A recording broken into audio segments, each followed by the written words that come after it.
friends, May Flom here for Archer and Olive. This is my final video as a brand ambassador. I've had a really great time, and as I've been, I don't want to say mourning because it's not really mourning. It's just going to be a transition to a different phase. I have so loved being on this team. I've so loved talking with the wonderful creatives as well as the Archer and Olive team, and just all of the stuff we do. Loved it. We'll keep doing all of the notebook and journaling and notepad stuff that I've been doing for two reasons. Number one, I was doing it before, I'm going to keep doing it.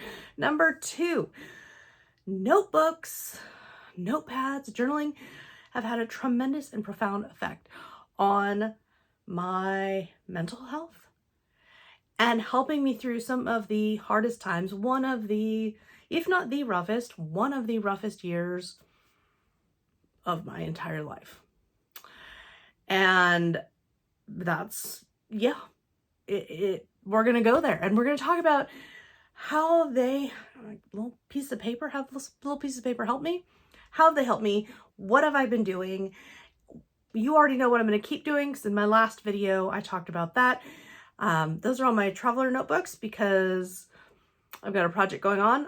I'm going to put a bunch of different links for you in the blog post that this video is tied to, and a link to that blog post is going to be in the description of this video. So let's get into it.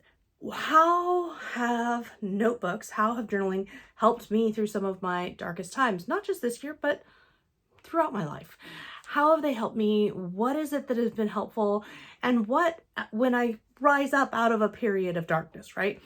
What do I look at and see and think, yeah, that was super helpful, or that was something that really assisted me, or I couldn't have done it without this. The most obvious one is the notepad. I literally have an entire article dedicated to the notepad because I can't get enough of the Archer and Olive notepads. I'm just going to say that a million times. The notepad is the first and the most obvious because overwhelm, being able to focus on tasks, being able to remember things. What am I prioritizing? With the notepad at its most basic, I could write down items when I would think of them. Very important items sometimes. Renew my passport level, important. But I could write items down.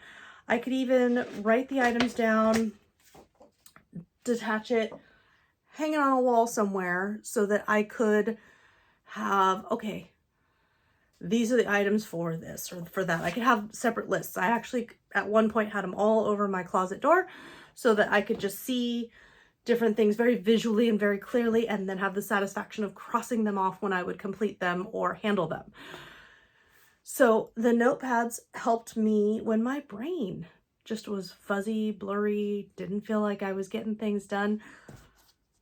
I had the notepad and I was able to just write things out.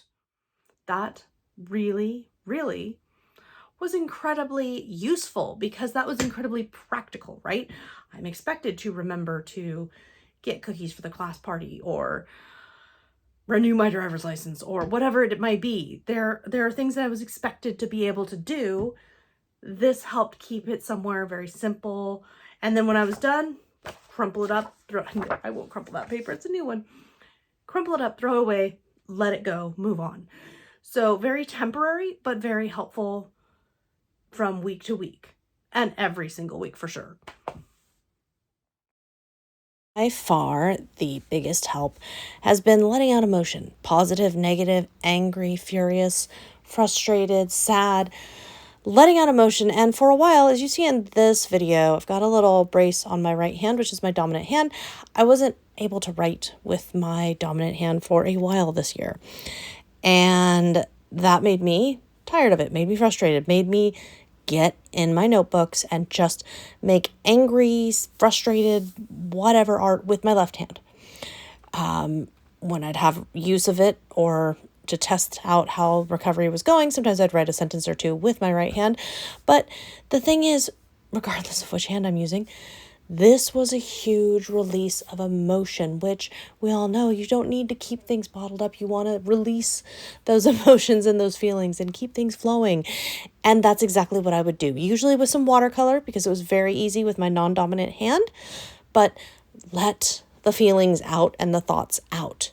Secondly was my memory keeping. So my memory keeping, I have switched over to be notebook versus scrapbook. And pictures, like the picture we're doing here is my dog Band. It's X-ray, which shows he has a perfect spine. It's also the day we discovered he had some older dog issues. And washi tape from Archer and Olive has been a huge part of that because it's nice and smooth and easy and quick. And then I, of course, add on my stories, add my details, but adding the decorations and remembering both good times and hard in this way was really, really helpful. Also on my shelf, we've got a couple other notebooks and a couple other ways. In this one that we're flipping through, I'm just going to tell you in general, planning for projects that are bigger than I'm able to take on now, dumping out ideas that are positive, getting more positivity out there, supporting myself with positive quotes and thoughts and snippets and journaling prompts. There are so many different ways and places. And of course, yes, back to memory keeping here. Lots of memory keeping going on, but lots of different ways that I'm basically just processing emotion or boosting up my future self with things, as I said, like quotes. It has been really super beneficial. And you know what, guys? I got articles on all of this and more over on the Archer and Olive blog, and over on that blog you'll find links to all of those articles as well. Thank you so much for tuning in to my video. I hope some of this has maybe been helpful. I would love to know, how do your notebooks, how does your journaling habits, how does that help you when times are harder, or when you're feeling down or less motivated, or you're just really struggling? How have they helped you? What ways do you find that they help you? I would love to hear about it. And if you're struggling, I'm here. I see you. Sometimes it's really not easy. I would love to say, oh, it's going to get better. But you know what? Sometimes it takes time. And sometimes those little habits, like I'm going to sit down and write in my notebook or make a doodle in my notebook every single day or something. Sometimes those little tiny habits are what add up and you help yourself up. And sometimes it takes a lot of time. I'm sorry. Sometimes it does. And living proof party of one right here. Sometimes it takes a lot of time and a lot of effort. So I hope you keep going. Please keep trying, because it is worth it. It is definitely worth it. And if you ever need support, if you ever need to vent, if you ever need to just connect with somebody about stuff or about your notebooks, you know where to find me. We're all over on social media, Craft with May. You can leave a comment here as well. I'll be checking these comments often.